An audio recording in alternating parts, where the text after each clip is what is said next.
Salutations à tous et à toutes, c'est FW et bienvenue dans le 5/3, donc les 5 minutes de méditation matinale. Ce matin, mes méditations m'amènent à me pencher sur la question des limites.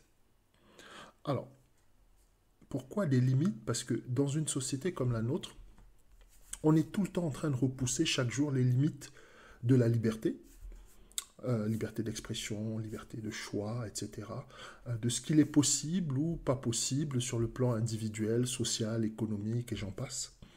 Et en fait, on se retrouve sollicité sans cesse partout et par tous. Donc entre les sollicitations professionnelles, c'est-à-dire que vous êtes employé dans le cadre d'une entreprise, sans cesse les process changent, le management change, etc. Vous êtes obligé de vous adapter, donc il y a toujours des sollicitations de tout type, de tout ordre.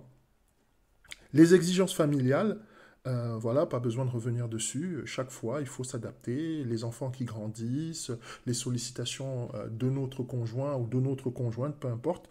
Et puis aussi les attentes de notre entourage direct, c'est-à-dire famille, amis, etc. Et tout ça, en fait, à un moment, il arrive parfois qu'on ait l'impression d'être comme un distributeur automatique à qui on prend du temps, on prend de l'argent, on prend de l'énergie, on prend de l'attention, on prend de l'écoute, mais à qui on ne donne jamais et qu'on ne reçoit jamais en fait. On a l'impression de ne jamais recevoir. Et là, il y a une question qui vient fatalement se poser, c'est pourquoi est-ce qu'à un moment donné, tu as l'impression vraiment, et ça, on voit souvent ça, des moments où tu as envie de voir personne, tu as envie d'entendre personne, tu n'en peux plus en fait. Tu as juste l'impression que toute sollicitation, c'est te prendre quelque chose en trop. Pourquoi est-ce que nous nous retrouvons dans cet état-là? Dans un état, parfois, on ne veut plus voir le téléphone, on ne veut plus entendre sonner, euh, on ne veut même pas entendre à la porte quelqu'un qui frappe ou un voisin, peu importe, qui vient nous solliciter pour quoi que ce soit, parce qu'on a l'impression que c'est déjà beaucoup trop et qu'on a donné beaucoup trop. Alors, le pourquoi, en fait, est assez simple à élucider. Eh ben, c'est parce que nous n'avons pas fixé de limite. En fait, que ce soit au bureau, que ce soit à la maison, que ce soit avec la famille, les amis, on n'a pas de limite. Donc, on a reculé et encore reculé, on s'est retrouvé dans nos derniers retranchements.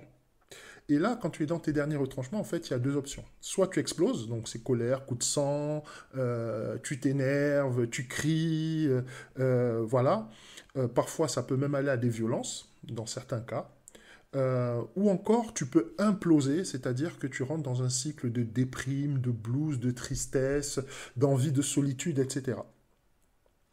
Mais en fait, quelle que soit l'option que tu vas prendre, c'est ta responsabilité en fait. C'est pas à ton entourage de fixer des limites à ta place.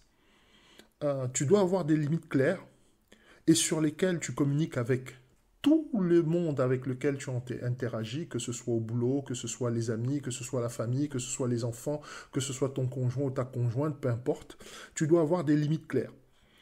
Des limites claires sur le plan émotionnel, c'est-à-dire ce que tu peux tolérer émotionnellement, en termes de sensations, en termes de feeling, en termes d'émotions exactement. Tu dois avoir des limites matérielles par rapport à tes possessions, c'est-à-dire ce que tu permets qu'on touche, ce que tu ne permets pas qu'on touche en fait, ce qui est intolérable. Tu dois avoir aussi des limites sur le plan mental, en termes de pensée, d'opinion, etc., etc., il n'est pas question que quelqu'un vienne essayer par tout le moyen de te faire changer d'avis sur certaines choses alors que tu n'es pas confortable du tout là-dessus. Sur le plan physique aussi, tu dois avoir des limites. Peut-être que tu n'aimes pas être touché d'une certaine façon, peut-être que tu ne supportes pas le contact de certaines personnes. Tu dois avoir des limites. Aussi même dans ton intimité, tu dois avoir certaines limites que tu poses clairement au niveau de ton entourage. Par rapport au temps aussi, c'est pareil. Tu dois déterminer quand quelqu'un t'appelle, un ami, peu importe, tu dois lui dire en fait le temps que tu peux lui consacrer par rapport aux questions qu'il a à te poser. Si tu ne le fais pas, il peut croire que vous avez peut-être toute la soirée à passer ensemble, alors que ce n'est pas le cas. Sur le plan de l'énergie aussi, certaines activités professionnelles, etc., peuvent être comme des trous noirs et absorber ton énergie. Avant de t'investir dans une activité, tu dois déterminer ce qui est trop pour toi. Les limites sont importantes parce que En fait, connaître le monde, c'est une très belle chose. Aller à sa rencontre, interagir avec les gens, avoir toutes sortes d'activités, c'est merveilleux. Mais se connaître, c'est encore mieux. Et se connaître, c'est savoir où se trouvent nos limites. Je te souhaite une bonne journée.